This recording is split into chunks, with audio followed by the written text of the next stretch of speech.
Oh, girl, you know she loves you to death. And but she's getting better though. So yeah, so let us definitely talk about that.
You guys ready over there?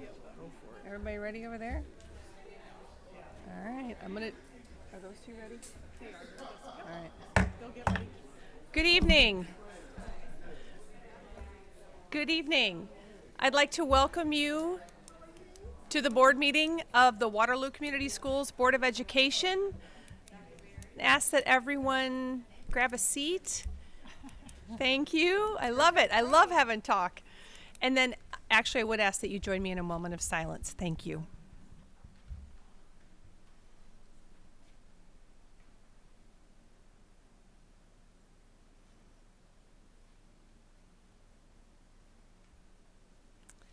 And now will you please rise for the Pledge of Allegiance?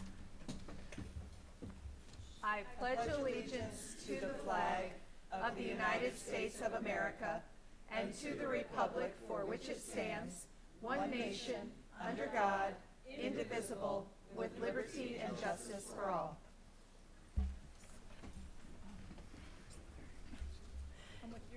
And now I'd like to ask Dr. Lindeman to read our mission statement. You're all right. The Waterloo Schools community commits to a comprehensive system of education and support to assure that each and every student will graduate prepared for college, career, and citizenship, as evidenced by continuing education, pursuing a career path, and contributing to a community. Thank you. The first item on our agenda then this evening is the public hearing for the sale or disposal of real property. This is item A, which is on page 1. So I would declare the public hearing open and ask if there is anyone here this evening who wishes to speak about the site location, this up near Logan, our old Logan Middle School, to please come forward at this time. All right, then seeing no one, I would entertain a motion to close the hearing. So moved. Thank you, Jesse. And a second? Second. And this is a roll call vote. So India? India. Johnson. Oh. Aye. Aye. Sorry. That's all right. So all those in favor then of closing the public hearing, I should have said first, India. Okay. Aye. Thank you. And Jesse? Aye. And Rhonda? Aster? Aye. Lyle? Shanley votes aye. Motion carried. The hearing is now closed. That takes us to the next item on our agenda. This is Exhibit B. This is a donation from the R.J. McElroy Trust. And I know that Tara Thomas, our Director of School and Community Relations, is here. Tara, I'm going to go ahead and get the motion on the table before you speak, if that's okay. And the recommended motion is that the Board of Education recognizes the McElroy Trust as a champion of education in Waterloo schools and accepts with deep gratitude the grant in the amount of $1,500,000 from the R.J. McElroy Trust to offer experiential and service learning opportunities to Waterloo schools students grades K through 12. So moved. Thanks, Jesse. In a second. Thank you. And now, without further ado, yes, that was Astor. Let's have Thank some you. great discussion on this. We are all just thrilled and so excited about the opportunity R.J. McElroy Trust has given our district. I would like to invite Stacy Van Gorp with the Trust to come up and Madeline Ridgway, our new coordinator of experiential and service learning, to share some of the exciting details about this opportunity for our students and families.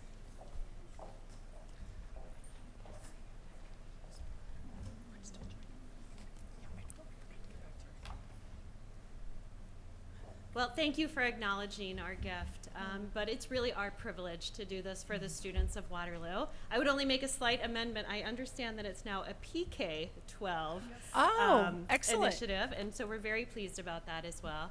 And Friendly amendment. I think, you know, we have wonderful students in Waterloo and in the Cedar Valley, and they deserve these rich opportunities to learn in their community. And we also benefit from a community who embraces these students. And so I know the community is excited for opportunities for students to come and learn alongside them. And I'm grateful to the school board for taking this innovative leap that we think is one of the few models across the country, and grateful to the leaders in the community who've imagined it, grateful to Madeline, who will be carrying it forward, and to the families and leaders who will be stewarding this over the next several years. So from the board of the McElroy Trust, we're grateful for the vision that the school is bringing forward to make sure that every child, every year has these experiences available to them. Well, I just want to briefly say thank you for the position. And we are moving full steam ahead with the program, and we have a great framework in place to carry this out. We have a couple of committees that are in place that we're really looking forward to rolling this out in the community and the schools soon, to talk about what these experiences will look like. So thank you, guys. Excellent. Stacy, will you please be sure to thank not just you, because you were here tonight, will you please be sure to thank the entire board on our behalf? Because this is, I know it's the largest grant that the trust has given, but we are very, very grateful for this. And I completely agree with you that having this experience for all of our kids across the board, PK through 12, is fantastic. So we accept this humbly with huge gratitude. So thank you. And I just have to say one other comment too, that, and you can go, you don't have to stand. You can Right. work I your way asked her back. while she's got her on her crutches.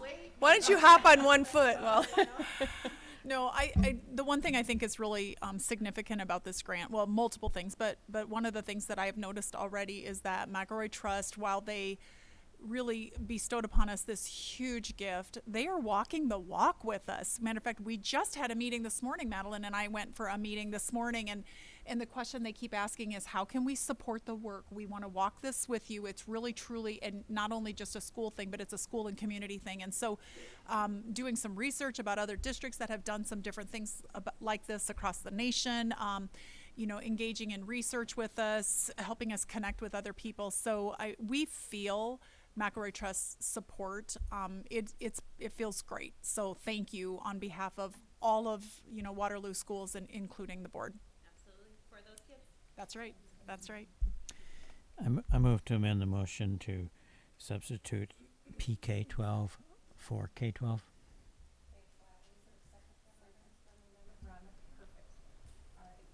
so all those in favor of approving the amended motion, would you please signify by saying aye? Aye. And those opposed, same sign. Chair votes aye, motion carried. We happily accept the donation. The next item on our agenda then is our new partnership recognition with KBBG and Lincoln Elementary. And Ms. Thomas is right there where I want you, so let's move on to this exciting thing. We love our partners in education and are always excited to welcome new ones or expand existing ones. And in the case of KBBG Radio, they have been just wonderful partners to Cunningham And that partnership will continue, but under the direction of Deb Berry and Edith Porter, our community outreach, or their community outreach director. They have decided to add Lincoln Elementary as another partner in education. So we'd like to invite Deb and Edie to come up and say a few words, as well as representatives from Lincoln School.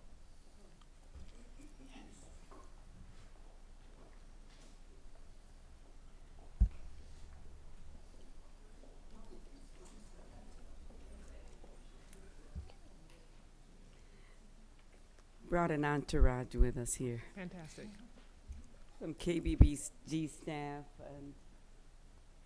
Okay. You guys come forward. Yeah, come up here. We're excited. Get up here. Don't squeeze in the corner.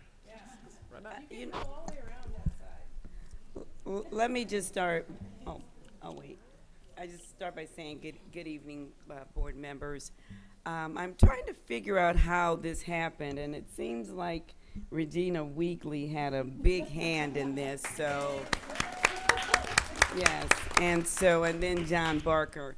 But we at KBBG, we're very just grateful and excited to expand our partnership from Cunningham to now Lincoln. You know, for 14 years I was in the Iowa legislature, and just youth has always been my passion, and helping particularly underserved youth. And so when it came to me about this possibility of having another partnership, talked it over with Edie, as Tara said, who is on our board of directors. Thank you, Tara. And I just thought it would be the right thing to do. You know, if we could partner with all the schools, we would. But one thing for sure, our radio station is open to all the schools in the district. And as we expand our community learning center, which is a training ground for students, all the students will be invited. I want to also recognize Toro Sudeth, who is our on-air.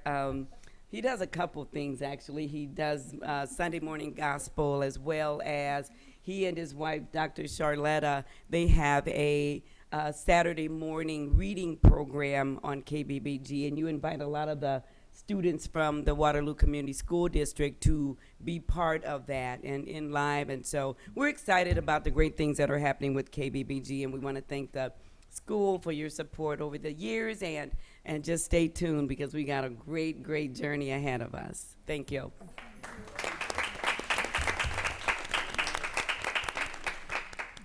Just want to say that we're excited about the new partnership. We have a community learning center that we are working with, and we want the children to be a part of that. They're going to learn all aspects of radio, and you know, you have to start with them young. They know more than we do. Grandchildren can tell us how to use our phones. So we're just excited about the partnership that we're going to indulge in. Good evening, I'm Dr. Hood, the principal at Lincoln, and just want to say thank you so much for this opportunity. We look so forward to partnering with you guys. Also, I just want to recognize all of the Lincoln staff that took time out of their busy schedule to come tonight with their family obligations as well. And so just once again, we look forward to this journey and just can't wait to see what happens and what our kids can produce.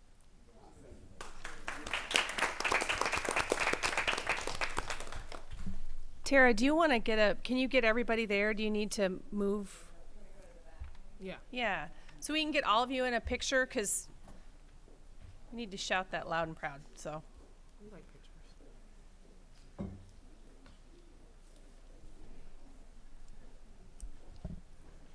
All right. So while they're getting back there and taking their picture, we'll get that. All right, well then, the next item on our agenda this evening is information from individuals and delegations. And this is an opportunity for those who wish to address the school board to do so.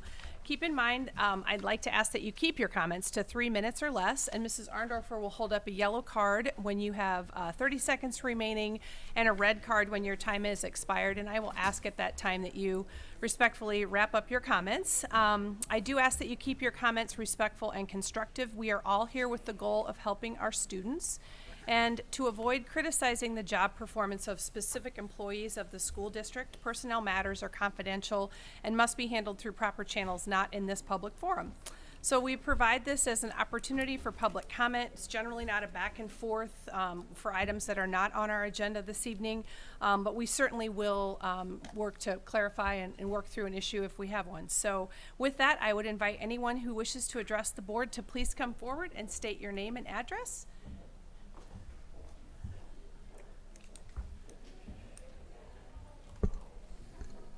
I'm Tony Fox. My address is 3709 West 4th Street. Thank you for letting me talk. Studies indicate that if a child is not at grade level proficiency in reading by the end of 3rd grade, they are 3.5 times more likely to drop out of school. This from an article, The Silent Epidemic, from the Gates Foundation. The decision to drop out is a dangerous one for the student. Dropouts are much more likely than their peers to be unemployed, living in poverty, receiving public assistance, in prison, on death row, unhealthy, divorced, single parents with children who drop out from school themselves. End of the quote. In this district at current performance, 48% of the students are not at grade level proficiency in reading by the end of 3rd grade. At current performance, about 5,000 of our students start school behind. About 4,000 of them will still be behind when they leave. Are they ready for advanced classes? Getting these kids to grade level by the end of 3rd grade must be a given. Consider what this will do for the future of thousands of young lives, hundreds of teachers in 4th through 12th, performance of this district, the city of Waterloo, taxes, crime, growth, etc. We are asking today that this school board administration join with city and county governments, area legislators, civic organizations to help achieve grade level proficiency by the end of 3rd grade. We will be contacting the board administration to determine if this is something you're interested in pursuing as a community effort. We would really appreciate your support, input, and direction. Thank you. Thank you. Hello. Good evening. Claudia Robinson, 309 Charles Street, Waterloo. I just want to make a couple of comments, so I won't speak very long, but I want to say that some of the things that I've seen in the beginning of the school year this year have been really encouraging as far as getting teachers there where they look like they're really motivated in things that are going on in the community. Seeing more administrators being involved in some of the events that we've had in the community. But still, as a community member, I want to know, what are you doing differently that's going to help with the proficiency rates for our students this year? So I just want to make a comment, read a statement. Everyone should be vested in the education of our students, and I'm challenging everyone in our community, our school board and our administration, our public leaders and legislators to get involved now. We as a community have been hearing for 30 years about low proficiency rates in Black Hawk County. I want to know what is being done this year to help our students in being successful. Here at the board meetings, no one is able to respond, and as a community, we are not aware of what efforts are being made to make improvements. That's what I'm asking for. I want somebody to stand up and let the community know what you're doing differently this year, so that we know that you're at least working for it. We know that it's not going to happen in a year, but we know that with some kids, you can make a significant improvement in a year. And we need our community to pull together to do and to make those changes. The Waterloo Community School Administration had the perfect opportunity to address the community with the town hall meeting, but for some reason refused to be represented on a panel at that meeting. I am aware of the upcoming radio event with Tara Thomas on the radio, but it's during the day when many parents will be at work. I need to tell you all, changes need to be made. Make your community aware of your plans and what is being done to help teachers and students. The 100 Strong Coalition will continue to work for positive change. We will be contacting legislators and other public officials until positive changes have been made or school administration has provided information on what they are doing to help our students. I want to know also why Waterloo Community Schools never applied for the recent funding for an award to assist with computer science programs in the schools. Cedar Falls applied, but Waterloo did not. Why? In a community that is more than 40% at poverty level, why would you pass up funding? As a group, we have been informed that the federal government has funds for assisting with the re-engagement or helping to retain students from dropping out. Please check it out. Find out what this is about. We need those funds. I encourage the school board to find out what other communities are doing to help their students, and to ask your superintendent what is being done to make improvements. Des Moines School recently, there was a conference where they actually admitted they have failed their students, particularly their students of color, their males. We need to figure out, I don't know if you need to partner with them, but you need to come up with some suggestions and put some things in place. To continue to allow our students to fail is criminal. Thank you.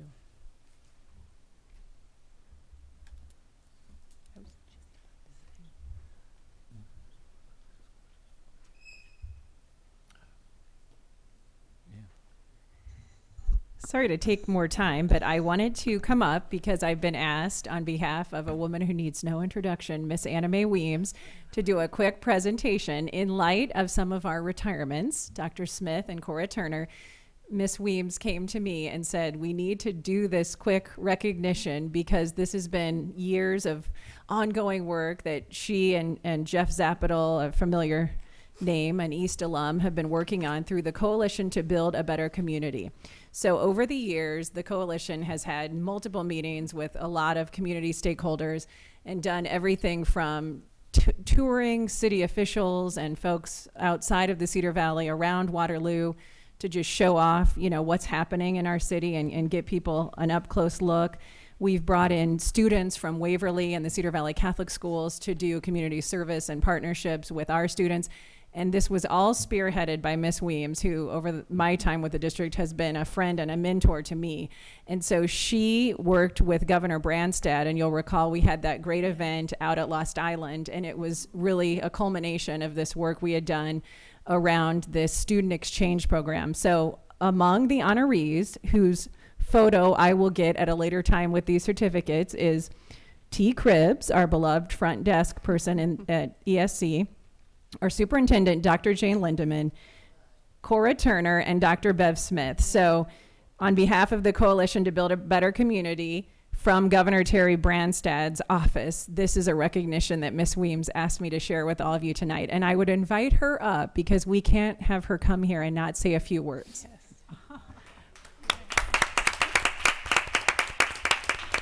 We'll restart the clock for you. I don't like to talk. Tonight, I'd like to tell you, I thank all of you for being here. This is where I got my start. Doing my community work, this is how I got my start. The school means everything to us. And you've grown, and I see new people here, and I wanted to let you know I'm available if I can help you. And anything I can help you, let me know. But you have the worst worker here. She will get on you and work you. And I am not consistent. She makes me do the right thing. So I want to thank you again. I want you to take these awards. The day we had the governor here, they said, we want to have the governor, what's the water hole out there? What was that for called? Lost Island. Lost Island. And she said, can we get the governor here? So everybody went crazy over the governor, but we lost about us, so we lost those, and they're here now. So I want you to say thank you for making them part of your records, and thank you for letting the staff help us. And I'm going to try to not talk so much next time. You're just fine.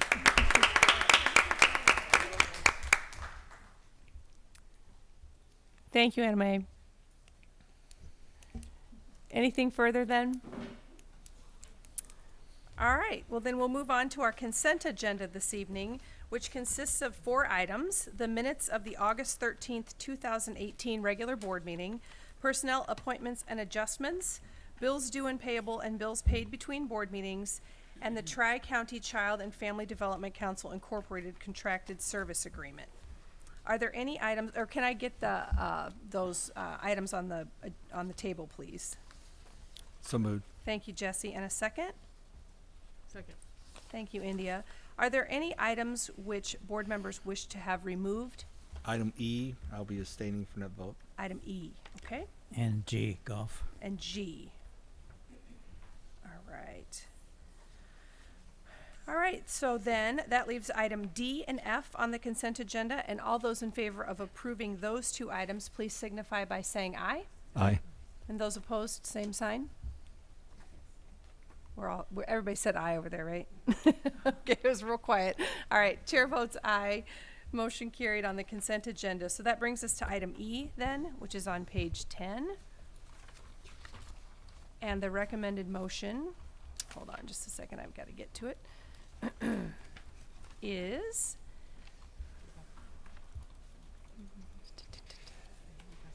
is that the Board of Education approve the personnel items as listed. Is there any discussion? I have discussion. Okay.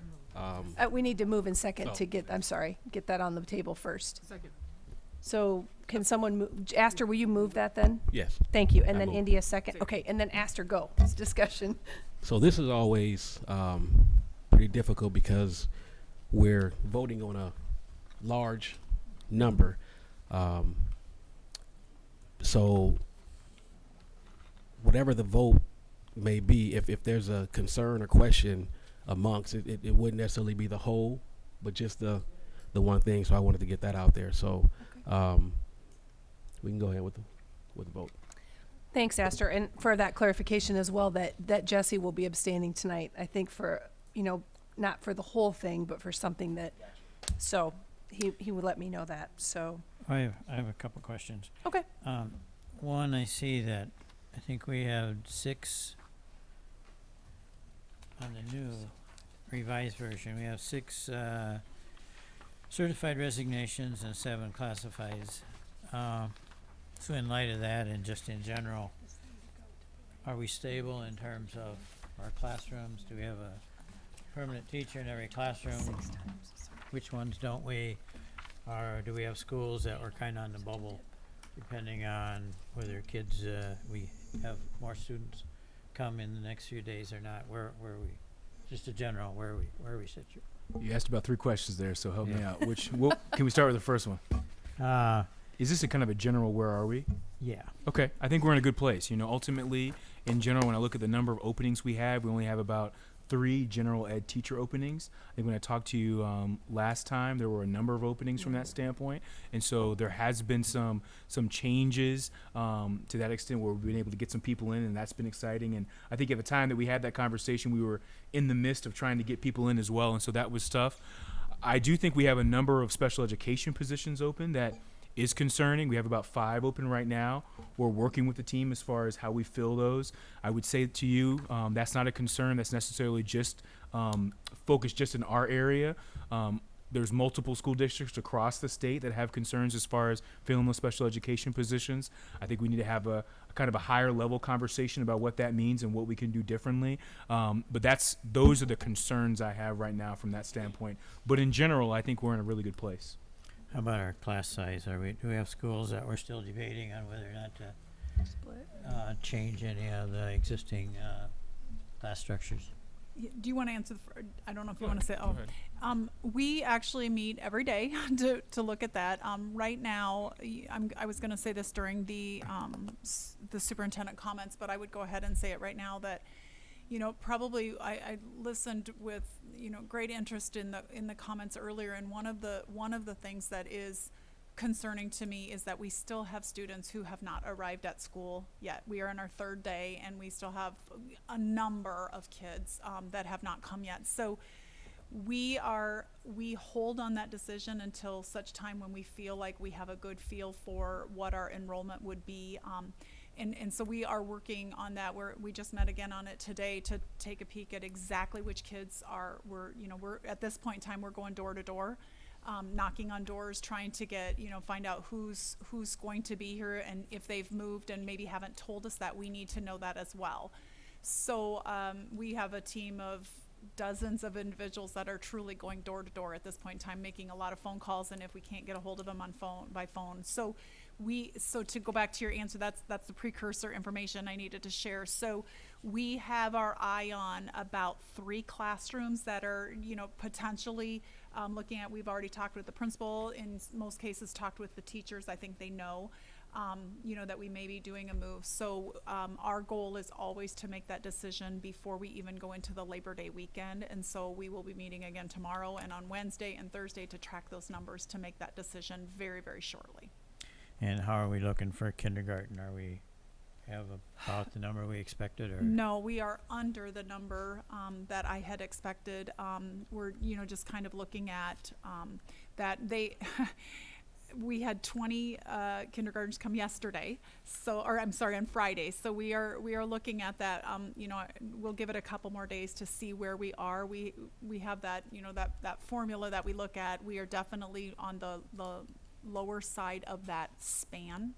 So I'm hoping within the next 3 or 4 days we will have a really good feel for what we're going to have for kindergarten. But we had projected that it would be a lower class than previous years just because of the formula, the births 5 years ago, and when we looked at that was a lower number. So we had anticipated a lower number, but we're not quite yet to that number. So we're enrolling kids daily. I think I believe we had 24 today come in. So we're placing kids as quickly as possible. And just lastly, your field work, does that include students high school students that may not have attended last semester? It does. It does. So we are right now. I would say I would say that our focus is in kids that were here in the spring that we're going after right now, but from now till the next month, we will definitely be looking at all students. Before Labor Day, I would say our focus is on kids who we thought were going to be here, and I would say after Labor Day, we will turn our focus to other kids. So absolutely. When you say field work, that is a great way to say it. I mean, it is work out in the community. 'Cause I know last year that was a pretty successful Yes. project. It was. We worked, yeah. Mm-hmm. I think to add to that too is just how tough it is. And so I know that we all have gone out to the buildings and been in classes and seen our teachers kind of going over that day 1, day 2, day 3 work and conversation. So when our kids are starting in the middle of the week right now, it does make it tough as far as kind of going back and having that conversation about the information that was already discussed, especially since a lot of it is the norming and some of the other things that really brings the classroom together. So it's just ever important that not only obviously we're talking about how much we're going to be involved and how many staff hours and time we're putting into this, but how much we can get the community involved as well, just to kind of help us out to kind of get kids to school. Mm-hmm. Well, it's so important because it isn't just a student that doesn't show up till next week. It affects the whole class It does. that It they're does. in. Mm-hmm. Yeah. Okay, that's all. That's all I had. Thank you. Anybody else have anything? All right. Yes. I just wanted to say. Okay. The voting, I'm ambivalent about one issue on the agenda that we're getting ready to vote. I'm not going to abstain because I did not do my due diligence and contact the district in a timely enough manner to get the question answered. But I just want to go on the record for saying that I do have some ambivalence on the upcoming personnel vote that we're doing.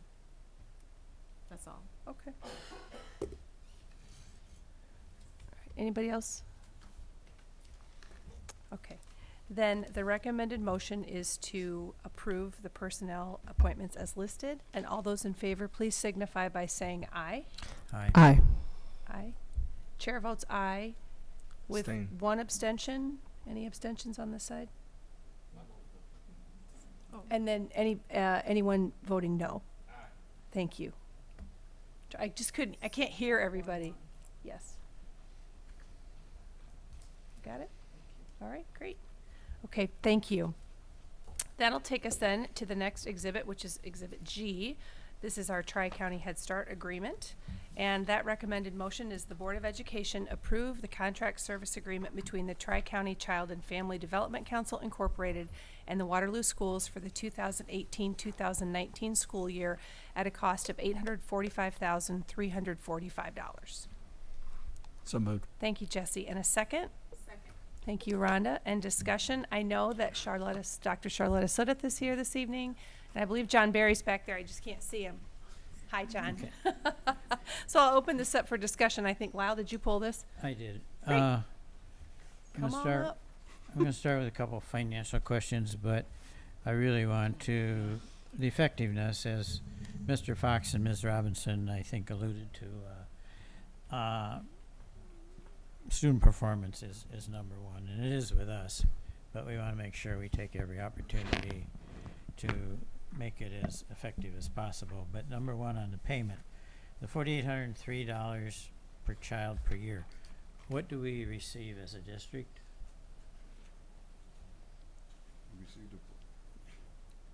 Lyle, can you reference where you are on? I'm on page 22. Thank you.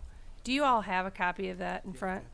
Actually, I do not have the entire contract, but from where I sit, what do you receive for the money? You receive the money for the child, per child in the classroom.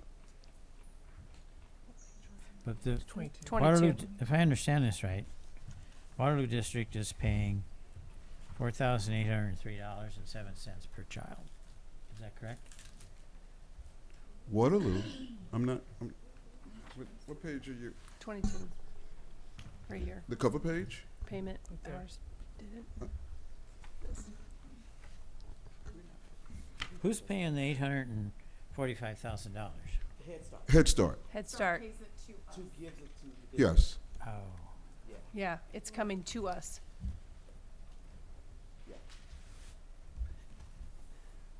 So the Head Start staff are employees of Waterloo School? No, we pay a portion of the. First of all, my name is John Marvin Berry, and I'm thinking. Good and evening. My mother's looking down and saying, "Not that boy." I am the person who, I'm not succeeding Kim Young Kent. I'm following the legend, and it is an honor and a privilege. So I just wanted to put that out there. Doc said I should come and stand before you so that you know who you're talking with and dealing with, if you will, as the CEO. So I hate to interrupt your stream of thoughts. So if you can reiterate what you said, I'll be happy to answer it.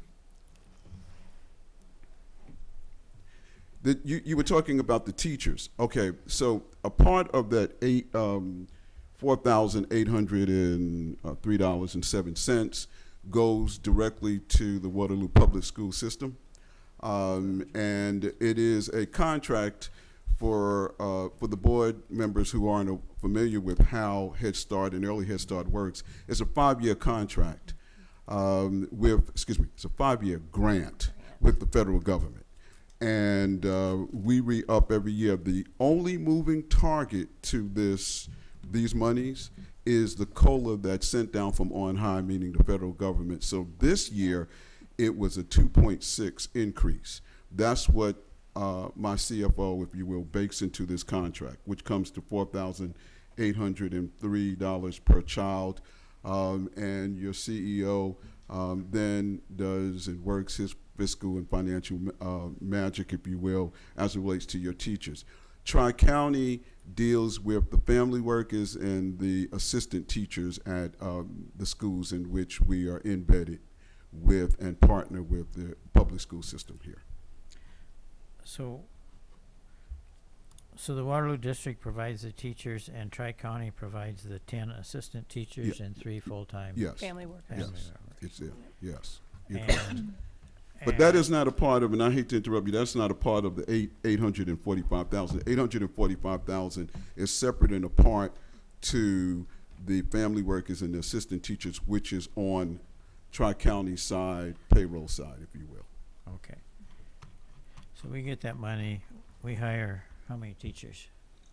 3. I don't know how many teachers you Charlotta, how many teachers are serving Head Start students? Oh, good grief, about between 16 and 20, but I can get the exact number for you, Lyle.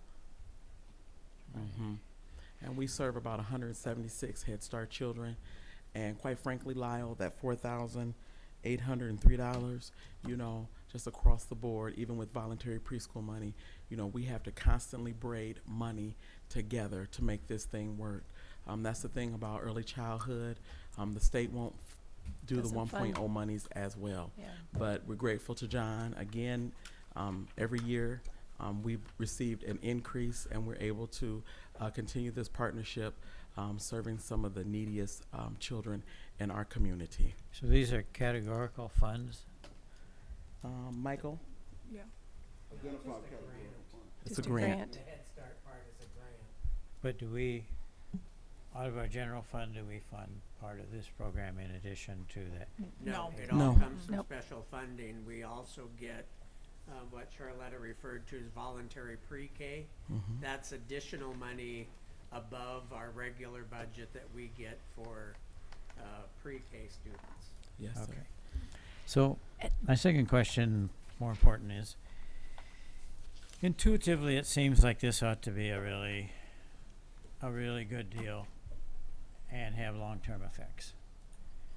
But, and I haven't seen anything recently, but historically there's always been a report out, I think at the national level, never locally, that by the end of third grade, there's no discernible gain. And so, particularly, like I say, Mr. Fox and Ms. Robinson, is this thing integrated? Well, that's been debunked, sir. I mean, Well. I'm not steeped in. I'll have to get back to you with that, but that has clearly been debunked on the national level. So I don't know where you're getting your statistics from, but by all indications, when I've gone to Washington, I've just been in the chair for 2 years, but they were clear with statistical data analysis nationally that third grade research study has been more or less debunked as it relates to Head Start. All right, so what measures of success do you have? Well, now that's on your side, because after they're 3 years of age, then I'll hand it off to. They're with you then. You understand what I'm saying? They're no longer with us. They're with you in the third grade.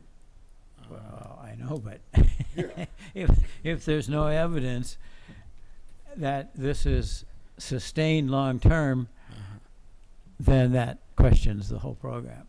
So I'm not clear as to, do you think that Head Start should be what? If you're saying that it's not working and third graders aren't doing well, then what should we do with Head Start that's 52 years old? What do you think? I think we need to answer the question the people had earlier. What do we need to do different in order to make it more effective? If That's it a isn't different this way? conversation, sir. No, it's not. It's not? It's the same conversation. We need. No. Now you're approaching it to the point where clear minds can come together and make a decision as it relates to Head Start. But 3 years, excuse me, I keep saying three. Third graders are clearly out of the Head Start system. Well, let me just interject here, and Lyle, we'll get you some more information, because I'd like that. truly, I think that all of us would be remiss if we did not agree that it's better for children to be in preschool learning the opportunities of even how to do school than to be sitting at home in front of any kind of television or not engaged in any kind of program. So Lyle, I do want to reference you to the Perry Preschool, jot that down, Perry Preschool High Hopes Project, which has been a longitudinal study for over the last 40 years that has followed the lives of individuals that have a preschool background, okay, a Head Start included. Not only incarceration rates are lower, two-parent households are lower, all of that. Now, let me just speak to the district. We do take the IGDIS, which is the individual growth assessment. It is not directly aligned to the FAST, but it is a precursor for early literacy in our preschools. And you know, I am so proud. Is Darren still in here? No, Darren has stepped out. I am so proud that our students, we make our fastest assessment scores are on point. What do you mean by that, Charlotta? At least 73 to 75% of those students in the fall are where they need to be. Now, Lyle, what I will say, and you are such a big supporter of early childhood, what I will say is after preschool, Lyle, they do have to go on to kindergarten. They do have to go on to first grade. They do have to go on to second grade. And then we hit third grade. So, you know, we're looking at things. I mean, Dr. Lindeman and I, we're looking at things such as the transition between preschool and kindergarten. Quite frankly, I want to do more there. I was here with you last week just, you know, talking about our pilot, you know, how we're piloting the creative curriculum and making things more developmentally appropriate so that our youngest students can learn, so that they can be more engaged appropriately and, you know, meet the outcomes that we need. So, you know, quite frankly, what I'm trying to do here in Waterloo Schools is build a very, very strong foundation at preschool and kindergarten so that, you know, when we do build the house at first grade and second grade, and by third grade, the house will be able to stand. And then, did I answer your question? I think so. Do you see an opportunity to better align in any way Head Start? Most with definitely, I see an opportunity there, and we're having alignment conversations with our preschool and kindergarten teachers. I think Dr. Moorhorn and Dr. Lindeman, they know my heart as it proceeds to early childhood education. Yes, I you know, I do want to do more. I do want to have the authority to be able to do more to align preschool and kindergarten curriculum, and, you know, have our teachers in those PLCs, you know, strengthening, you know, those talks so that we can become more aligned. And then, you know, as we go on up the grade ladders, you know, that problem of third grade reading, we want to just get rid of that. I'm very passionate about that. Let me just also say, before, while Doc was talking, please come by EMA or one of our centers and see what's going on. We have received a substantial grant, and I believe, have you received the laptops yet, the tablets yet, in one of your classrooms? We are also establishing tablets that are chock full of STEM software. So we're keenly aware of what our little ones will need as they move forward. So I would invite you, and we also measure the kids' academic and cognitive achievement through something called GOAL. And if you come to EMA or one of our centers, we'd be happy to walk you through what we look at. Fine motor skills, gross motor skills, but also math, STEM, I'll leave it at that, literacy. Cognitive skills, the whole 9 yards. So I believe that we're on the same page. We're just trying to figure out how to get there jointly.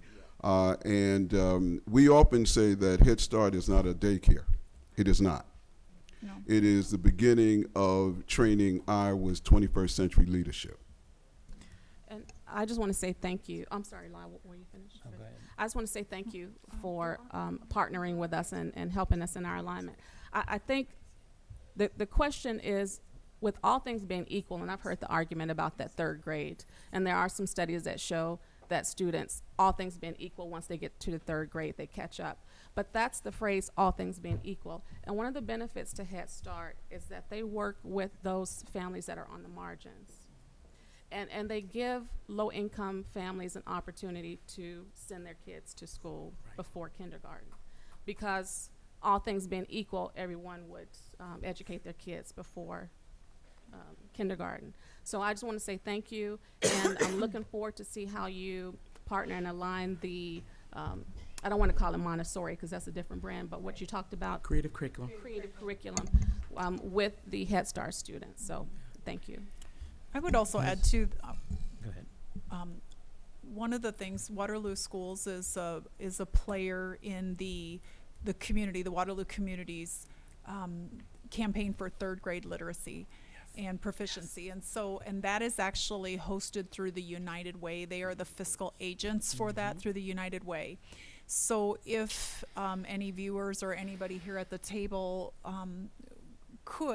I would direct you to the Annie E. Casey Foundation. The Annie E. Casey Foundation has done a ton of research on things that are best connected. What does research say about how to connect to students and get them proficient by grade 3? So there are 3 things in research that you will see really across the board that are definitely connected to 3rd grade literacy, and I'll list them out. So the first thing is kindergarten readiness. Yes. And so if kids are not ready, if they do not go to a quality preschool program, their chances are even less of being proficient. So that was number 1.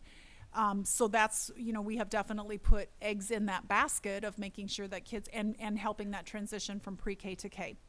The second thing the research will talk about is the summer learning loss.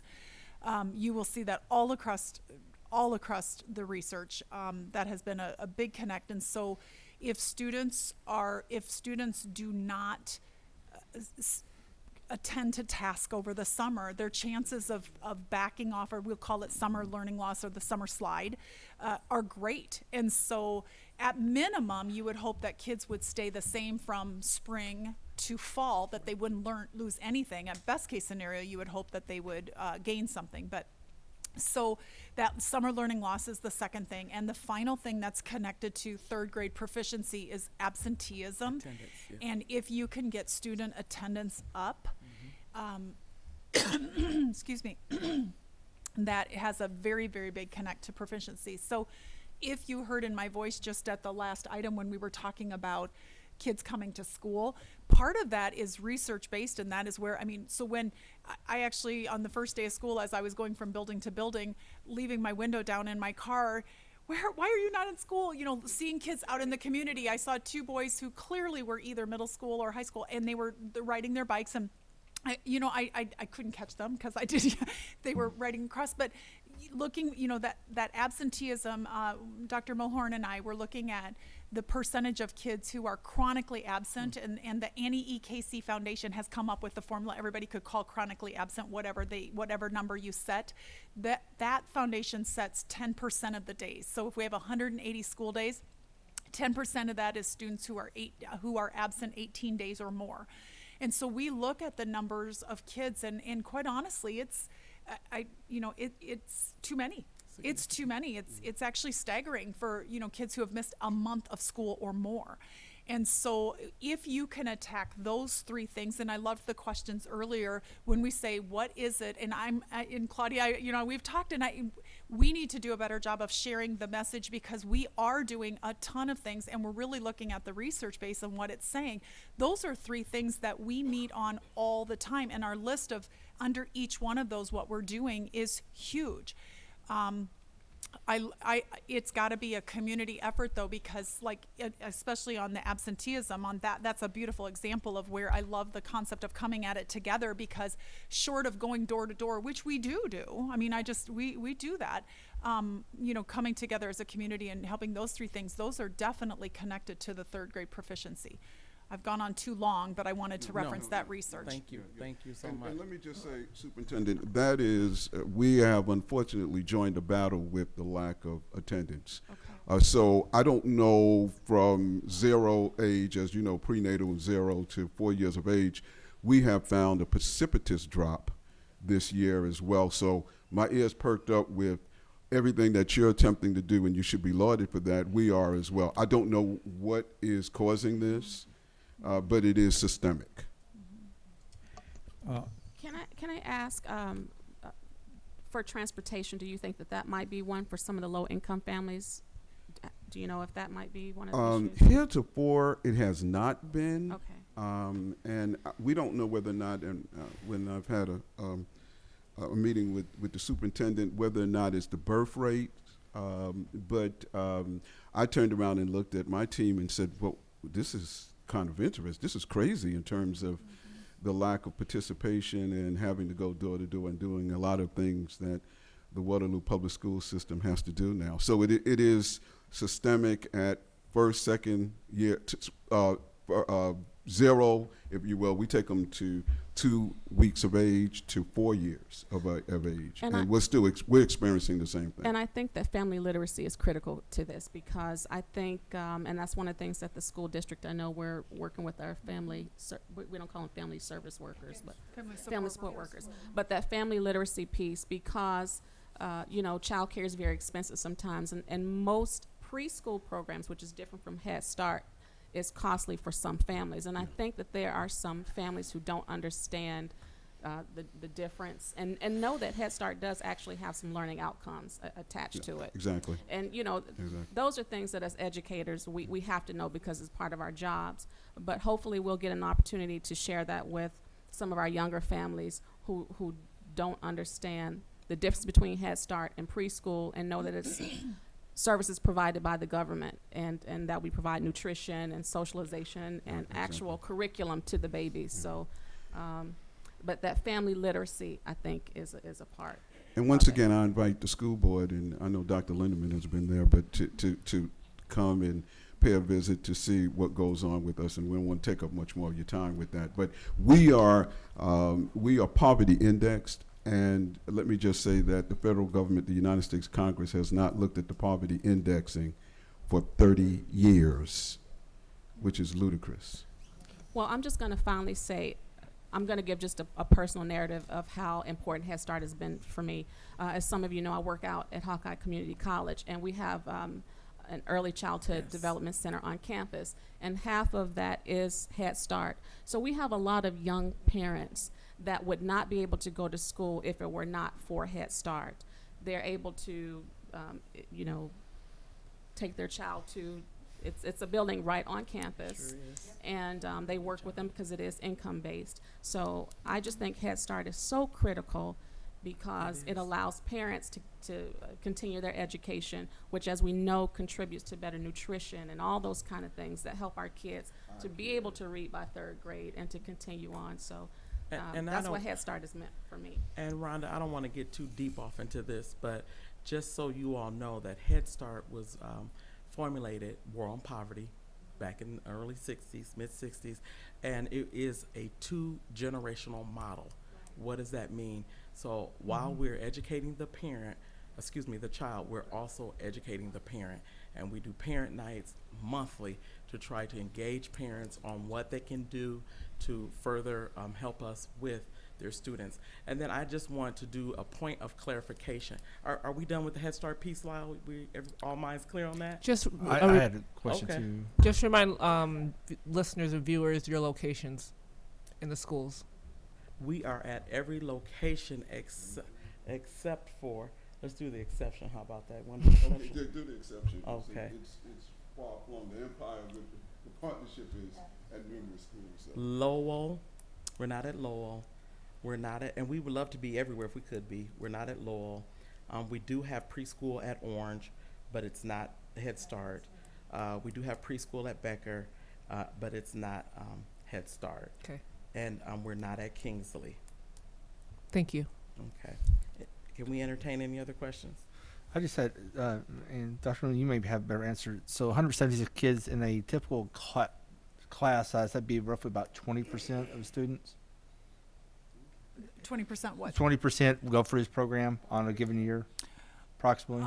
There are a variety of preschool programs. So we're talking about Head Start right now, but there's voluntary preschool. So Dr. Shar and I have talked about this a lot. I would say 2/3 of our students go to a preschool program before they come to kindergarten. About 1/3 of our students do not attend a pre-K program. If is that what your question was? That's what I'm curious. What About percentage 1/3 was? do not. Do not. So okay. Of that, are you saying too of the 176 that are Head Start over our total? What's our total pre-K number? Right now we're sitting at about 554, something like So, that. yeah, approximately. Yeah, and that Okay. includes our students with, IEP plans and different things like that. And as we look at our strategic plan, we alluded to this, but one of the things that we are doing and still a work in progress because we have not arrived is really looking at the pre-K to K transition. not only socially and emotionally, but curriculum-wise. And so we have some indicators with the, I just asked this question, Dr. Sudduth had talked about the test IGDIS. Yes. IGDIS, and don't ask me what that stands for, IGDIS test. And then once they get into kindergarten, they take a new test called FAST, F-A-S-T. The two are not necessarily aligned. No. And so you would like to know that how they performed on the IGDIS test, which is required, right? Mm-hmm. So would give you a predictor of how they're going to perform in kindergarten, and that does not exist.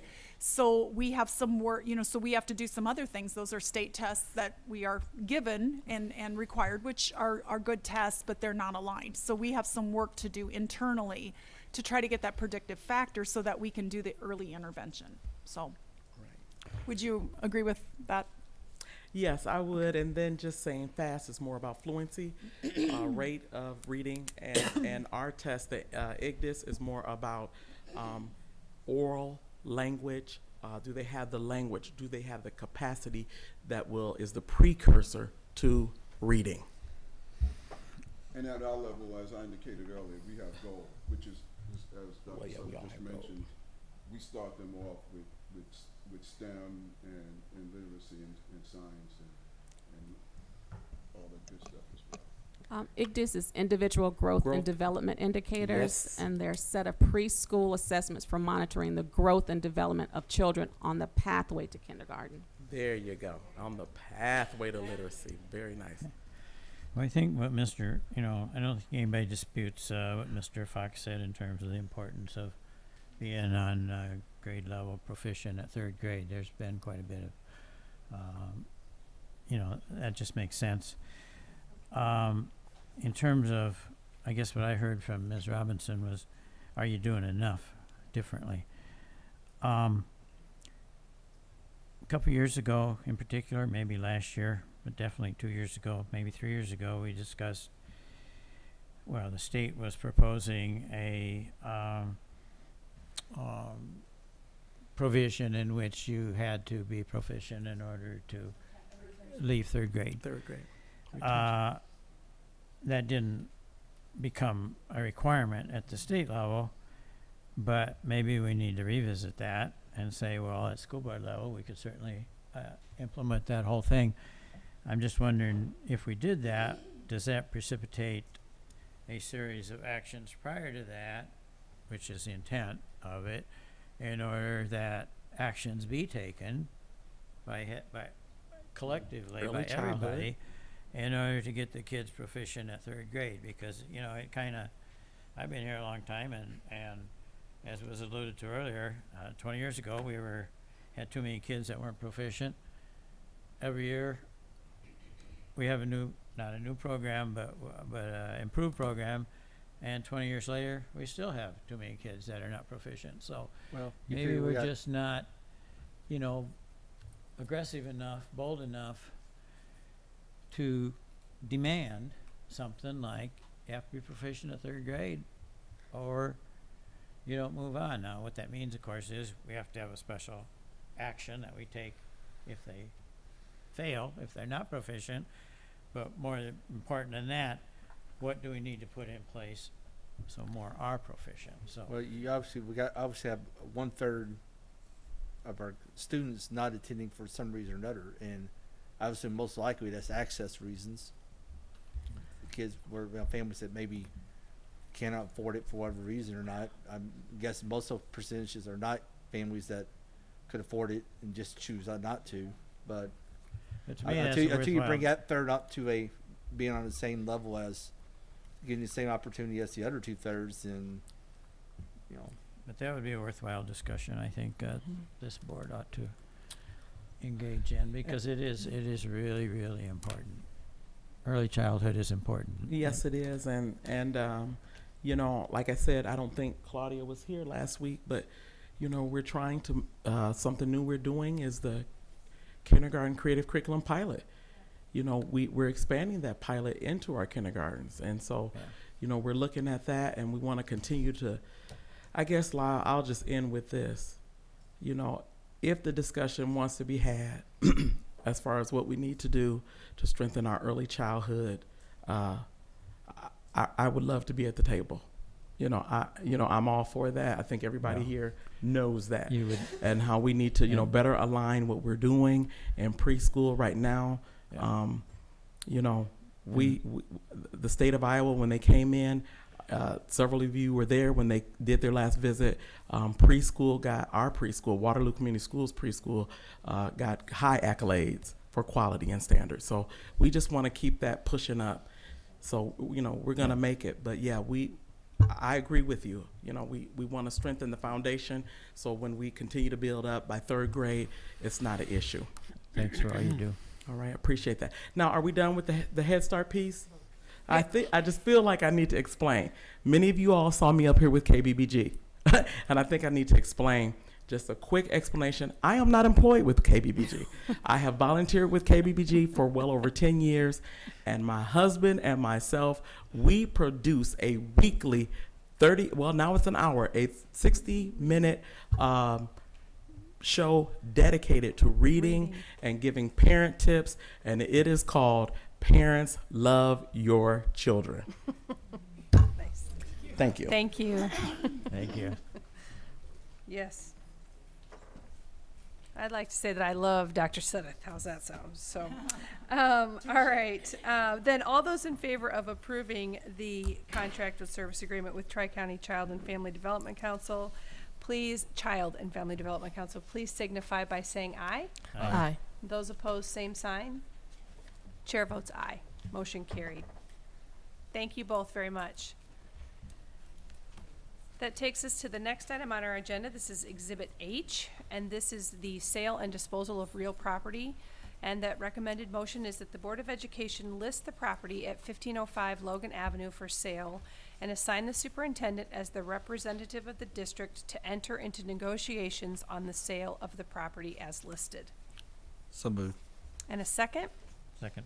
Thank you, Lyle. And discussion.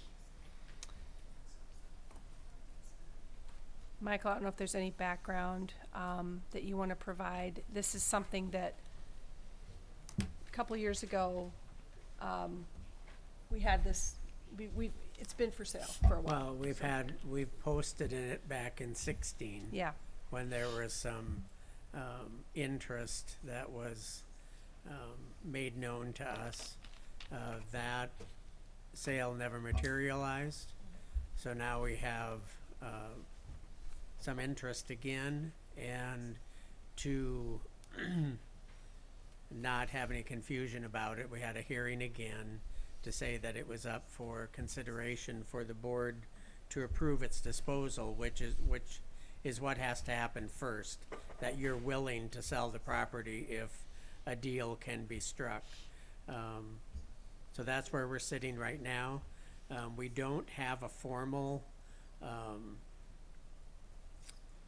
legal description on this property as of yet. I mean, you can see by the picture basically what it is, but that's one of the things that we would have to go through when we find out exactly what the interest is.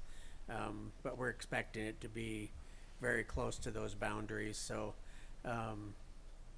that's where we're sitting right now, and the motion is talking about assigning Dr. Lindeman to negotiate with the interested parties to see if it's something that will be brought to the board for consideration. Thank you. I just want to make that clear that this is the sale of to put the piece up. That we don't have an offer in hand. Nothing's been brought to us yet. And so the board still has the authority and the ability to choose to not sell it if there aren't reasonable offers, et cetera. And the formal sale would come back before Yes, the it'd board come back before before any us action again. is taken. Exactly. So. And as part of the facilities committee, I'd just comment that the district has been pretty conservative in making sure we don't sell something that has some foreseeable use as part of the education program. Right. At this point, I don't think there is any foreseeable use for that particular piece of the property. So, and it doesn't look like on the map that it's the whole. Maybe we can talk about the portion that is being sold, or Because it's only portion, it's only yeah. a section of it. It is. It is the portion on the northeast corner where the old Logan is, and it's not the entire property that we would even be willing to discuss because we're still looking. I know we've had previous conversations. We're still looking at having a good approach so that people could still see Carver when they drive by from both directions. The part that is Carver is kind of blocked by a hill when you're coming from the north anyway, so that portion really doesn't, having a building there wouldn't obstruct the view any more than it already is with the hill. So it's really just that couple acres up in the corner.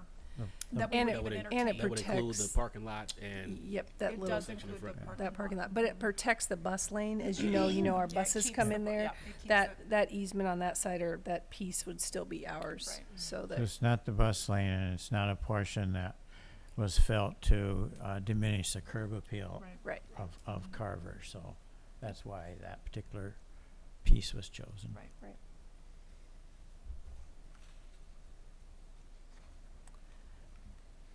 Anything further then on this?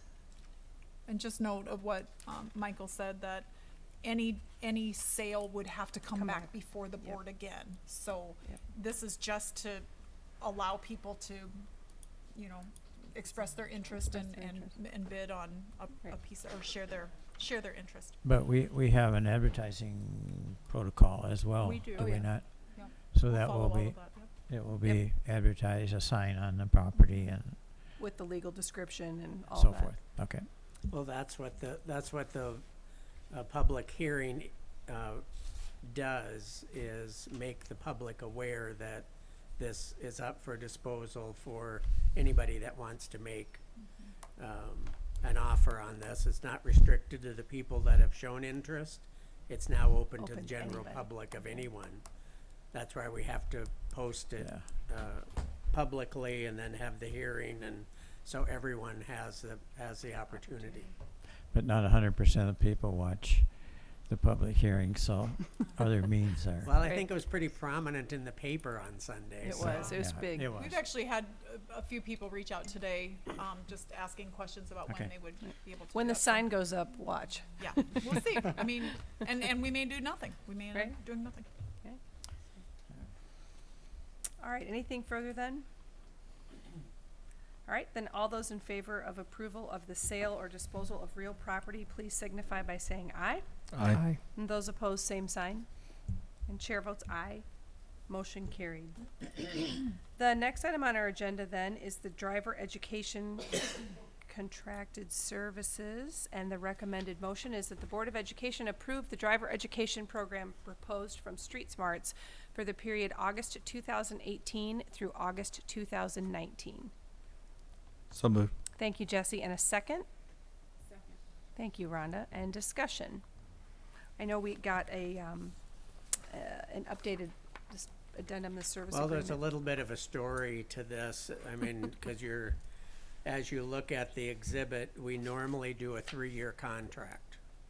And we've been with Drive Tech for several contract rotations, and then during the last 3-year cycle, Street Smarts bought out Drive Tech, and they just said they would take over the contract and honor whatever was in that. Due to a couple of unfortunate events this summer, the deadline got missed. So the early issue of sending out bids, usually in June or late May, got missed. So we're sitting toward the end of July before we realize we don't have somebody on contract. So as I contacted the Street Smarts owner, he said, well, I'm not going to make your day any easier because I don't have the staff to do all of Waterloo's program. They're hard to find. They're hard to, they have to get special certification to be a driver's ed instructor.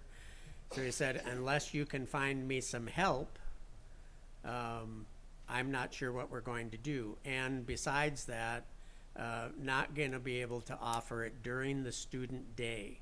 It would have to be after hours. Well, after hours in the high school means 2:45 to 5 o'clock. And long story short, talking to the high school administrators, that was fine because they'd been talking about doing that even for this year before this happened, but then decided to do it one more year as a regular class. So they were kind of already prepared mentally to do this. But back to the story of short on staff,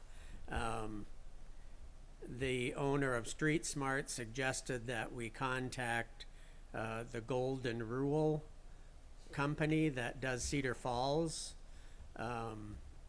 driver's ed program, and I contacted him, and he said, actually, I think I do have a couple of people that we could probably steer towards Street Smarts to be able to get your programs up and going. And he actually said he was honored to be called. So I thought, well, at least that's positive that we've got people working toward making this happen. So as we came down to the final arrangements, we do have the classes set up at East and West after school. It's going to be a little bit as their staffing continues because they cannot guarantee they will do every eligible student. They're just going to offer as many classes as they can, and they think they'll get them all in, but they're just not going to say guaranteed. So in light of that, I thought it was a good way to go. The principals did. Even Street Smart said that let's do a one-year contract. And next spring, April and May, we can get into it and bid out again on a 3-year cycle and see what we can come up with. Now, if you look at the contract, one of the things that is a concern, if you look just below the table, and by the way, the price goes from $344 to $365, and the district pays the full fee for anybody that's free, and it pays 60% of anybody that's reduced. And you're talking in regards to lunch. To lunch.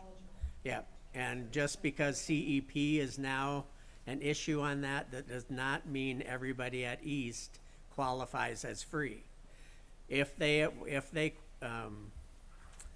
go in and register and they say they want to apply for free or reduced fee waivers, then they'll get a regular lunch form like they used to, and it will be processed through the Waterloo Food Service, just like West kids are currently doing. So that will stay on the same basis of what they're used to. So instead of paying $365, if they're reduced, they'll pay $219, and if they qualify for free, they get it for free. So it's a really good benefit for those people that need it. Now, what I wanted to just call to your attention, just below that table in item B, it talks about that the state of Iowa is now talking about upping the hours, because right now it's 30 hours of class time and 6 hours of driving, 6 hours of riding in the car to be able to graduate, to complete driver's ed. And that's being considered to go to 40 hours of class time and 10 hours behind the wheel and 10 hours of observation. So the issue of finding instructors may not get any easier, but at least it will get us some a little bit of time next year to get this up and going with a little more planning and forethought. We just had to kind of make work what we could to get through this year. Well, once upon a time when this was in-house, there was an option in the law that used simulators, which we had, to substitute for part of the drive time. Is that still a provision in the law? I think it is. I don't know the specs on it, but I have seen that language. even in some of the ads of the driving companies. So I'm They guessing have the simulators. so- But I think you still have to, I don't know if you still have to have some kind of a supervision, just like we have teachers that do credit recovery. Even though they're doing it on the computer, they've got to have some supervision. I don't know that for sure, but that wasn't something that Street Smarts talked about. But if I think there's- it's something that we could look into. Because if in there's a year. simulators today, I'm sure they're 1,000 times better than they were back. Do we have simulators in the district? Not anymore. We got rid of them, but they weren't. Yeah. I mean, they would be far obsolete by now if we. Yeah. But it might be, and some of the times on the simulator, you can actually do more than you can. Right. You take risks that you can't drive. Yeah. You know, and Yeah. even though this almost seems incidental to our program, as long as we're responsible for it, fact is, this might be the closest thing to a life and death class that we have. So I really think, it's worth looking into whatever we can do, because we don't want to just have the students not take it and then 18 they can get a license without any training. That's probably not the best. Well, and then there are, Street Smarts even has a division that just does it outside of schools. So if somebody wanted to take it on a different schedule, they could do that, but it would be a higher price, and there would be no waivers of fees for free and reduced. So this is really a opportunity for the students to take it this way. Do you happen to know the cost to the district for the fee waivers has been decreasing, but has the number of students also been decreasing? I don't know the number of students. And some of that disparity of those years are just when the classes were offered and whether it crossed the In the summer. end of the year line. So the fees have been pretty consistent with what we've been paying, between 85 and 100,000. I'm curious, Dr. Lindeman. Since the message did go out to parents, I know I have received feedback about this, and I know a lot of parents are not too happy about this. But I'm just curious: have you received any feedback in regards to this? I have not, but I know that the high school principals had said that they had fielded some phone calls on it. Okay.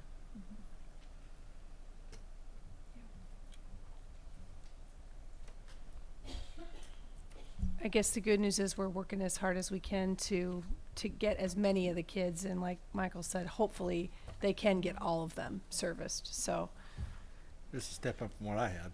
yeah. But if they're going to expand it from 6 to 10 hours, It's going to make it more that's difficult. really, so we Yeah. really probably need to do a little Yep. investigating on this subject. Starting in the spring is a lot better than starting in July. Well, it concerns me when you do have a major amount of kids who are involved with after school program already, with sports and band and everything else. And so it concerned me that we're going to have a lot of students who are going to wait till they're 18 or they're going to be driving without licenses, pretty Yep. much. Yep. All right, anything further? All right, then seeing none, all those in favor of approving the driver's ed program proposal from Street Smart, please signify by saying aye. Aye. Those opposed, same sign. Chair votes aye, motion carried. That concludes our action items for this evening, so I'm going to turn it over to Dr. Lindeman for her superintendent's report. Sure. Just a few things tonight. First of all, I did talk a little bit earlier, and I won't belabor this, but we've got 3 days under our belt, and we've got amazing kids and amazing staff, and so we are really turning our efforts into enrollment and making sure that we're getting all kids in school. So if the community knows of anybody who hasn't been in school yet or could help us in any way, that would be very, very much appreciated. The Waterloo Career Center is up and running. We have hundreds of kids who are going to benefit from taking part in the coursework out at Waterloo Career Center. We have 9 pathways up and running, and was out there again today, and there's some really great stuff going on already, even 3 days in. So enjoyed attending. I'm sure somebody wants to talk about some of the East-West games, and I had a great chance to go to the ribbon cutting, which was actually a turf cutting ceremony on Friday, and thanks to the board for participating in that. That was a great thing for Waterloo. And then with some of the comments with early literacy tonight, I guess, I would really look forward to opportunities to share. I think the question about, what we're doing is really important, and I think it's a very fair question. And so I would look forward to any opportunities to share some of the work that we're doing and calling in some of the people who can, give examples of that. And then also, opportunities to collaborate on initiatives and serving our kids. So would look forward to that. That's Awesome. Thank you. All right, I'm going to turn to my left. I'm going to start down here with Miss India on that side for board I comments. feel a little cheated. I feel like it's always my end, but it's okay. No, I'm just. I I'm keep joking. track. I keep track. I'm I just swear. joking. Actually, I don't think I have any comments tonight, though. I'm good. Thanks. All right. Thanks, India. Jesse. Last Thursday, I guess I should say Thursday, I guess it was Meet Teacher Night. I've been 13 years, I've been an elementary parent.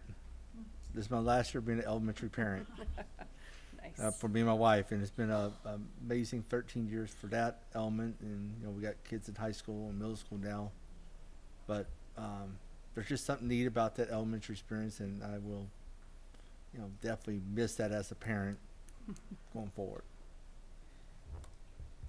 Thanks, Jesse. Rhonda. I just want to say thank you again to the McElroy organization for their generous donation. It really means a lot to our district. Thank you. Esther. I don't have anything this evening. All right. Lyle. Well, you guys were all here, so I'm just going to show these off to the rest of our public that on Friday night, the board was given game balls from both the East and West High football teams, and they signed them all. And I think they're super cool, and I was very excited to have them. And so it was kind of intimidating to stand out there between all those big high school. They are really tall. They're really big in those pads. So anyway, I just want to reiterate again what a treat it was. And what I meant it when I said it on Friday night. I do think that the facility we have at Memorial Stadium is magnificent, but adding the turf just takes it to the next level. And I do think it's going to be a real gift, not just to our football programs, but to our bands, to our soccer team. I think it's going to be used more often than we know. And so I'm just very thankful for our PEPL funds and the ability to do that. And I want to thank the East High Trojans for coming out and having a great night. Their first home game was awesome. So. All right, is there anything else? I would draw your attention to the dates at the back of our program and just say that there is one slight change. Our Board of Education meeting is actually September 24th, not the 27th, just so y'all know. There's just a slight little typo. So, and it is at 5 o'clock. The 10th and the 27th will both be at 5 o'clock. So, is there anything further then from anybody? And if not, I would entertain a motion to adjourn. So moved. Thanks, Jesse. And a second? Second. Awesome. And all those in favor? Aye. All right. Aye. We are adjourned. It was nice and quiet down there. Did you guys all say aye? Okay, good. Yay, we're adjourned. Thank you. Say aye for me. Can you vote for me?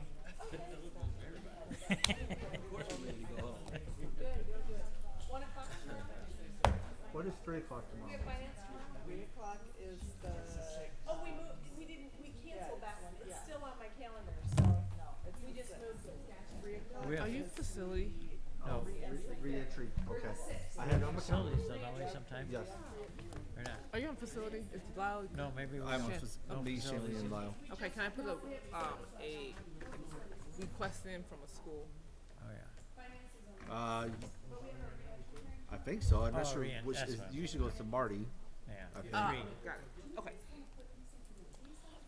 That's it, 3. Irving for now is going on their 5th, 6th year requesting Yeah, I think so. a new playground. They're like, can we get a new playground? Can we get a new playground? So they're the oldest in the district. I just threw it out there, put it wherever. What I would say is, being on that whole deal is, I don't know anything, but it'd probably be somewhat what we had to do with Stone Wallace may influence what happens there on. Now, we have a turf field, that there may be a question coming in. How long is that facility